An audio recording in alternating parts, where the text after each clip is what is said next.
and welcome to Kidlit Chat. We have Linda Camacho here. Linda, thank you so much for joining us. It's such a pleasure. Thank you for having me. Yeah, thanks you. So we're going to be chatting about you, obviously, and getting to know you because you're an agent. You work with Gallt Zacker. I say that, get all the names in there. You did perfect. Good deal. But you've been in the publishing world for a while. You've done like all the things, which I love. So what all by accident. I know, right? You know, you got to try them all. It's just like part of the creative spirit. So why did you choose agenting? You know, for a long time, I think even when I first started, I wanted to do editorial. I think that's just the thing people think of when they think publishing. Oh, I want to be an editor. And kind of in that long, I've been 16 years in that journey. Since I kind of was, take me wherever, you'll take me. And I accidentally did a little bit of everything. I was getting closer to editorial. And then I accidentally did an internship at a literary agency, Writer's House. And I was kind of like, oh, maybe. And I just, and then of course, then I finally, then I moved into marketing and I did all these other things. But in the end, I just knew it was kind of almost an elimination sort of process where I go, okay, no, I really know where I need to be. So agenting is just, it's at the beginning of it all. You really get to experience the journey with the creative and you're still involved in the whole publishing process. So I love that. Yeah. Well, and you also get to work with like the newbies, like new authors, and they get that first book or when they're so excited to go on submission, you get all the happy moments. Yeah, definitely. I love that. Yeah. That's so fun. So what's been like one of your favorite books that you've worked on, either published or not? That is, okay. That's hard because it's like choosing a favorite, and I'm always the worst with favorite anythings. But I will say one book that I really loved was Mooncakes by Suzanne Walker and Wendy Xu, who's my client. And that was the first graphic novel that I ever sold. And I remember at that time too, I was such a newbie and so grateful that they gave me the chance to represent them because I had a lot of passion, but not, as much experience. So getting people to take a chance on you, especially at the beginning, you always hold those especially close to your heart. Yeah. Well, and Wendy Xu, she's like blowing up. So look at you and helping her. And I still tell her, I'm like, thank you for giving me a chance. No, she's amazing.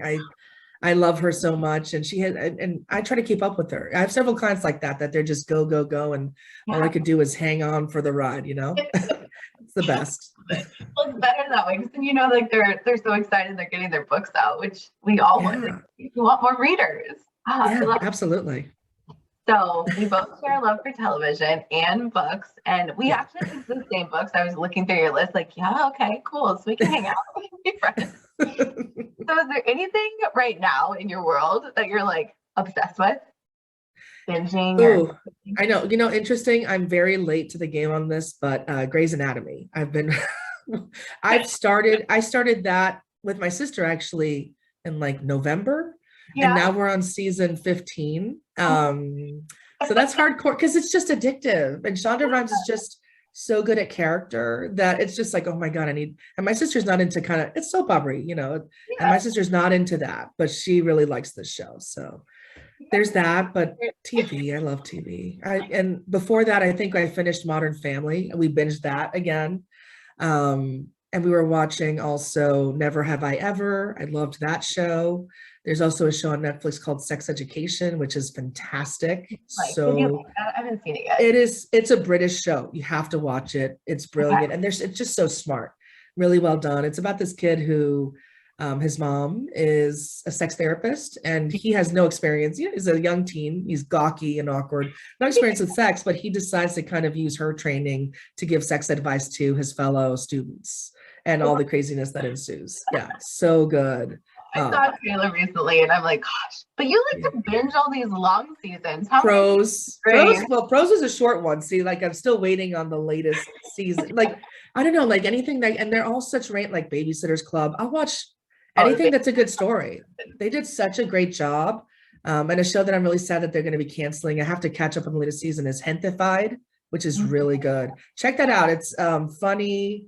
And it's like the gentrification of, it's depressing in that way, but it's really kind of funny. And it follows this family in LA. So yeah, I could watch TV all day, which is, I need to read more, but it just, it gives my brain a break, you know? Well, and especially like when you're, I don't know, I feel like when you work in publishing, you work in editing, you read all Yeah. the time. So it's not Yeah. like you're not reading. So you don't Yeah. want to read when you get off work. Yeah.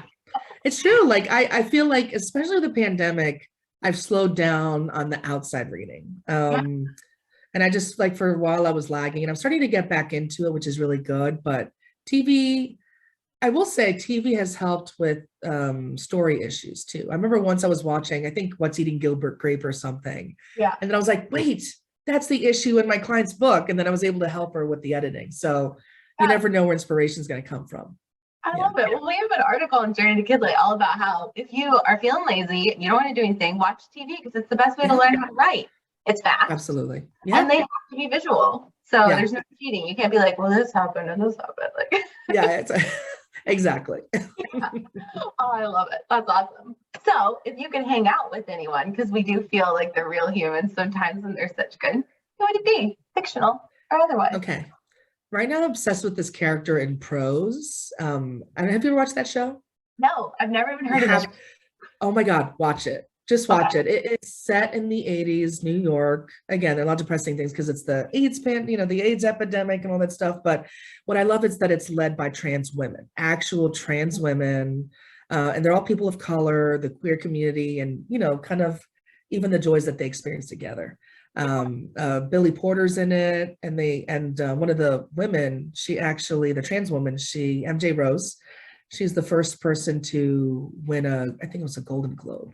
So she won, it was a really big deal. But there's one character who's just completely complex, and she's kind of the devil and an angel at the same time.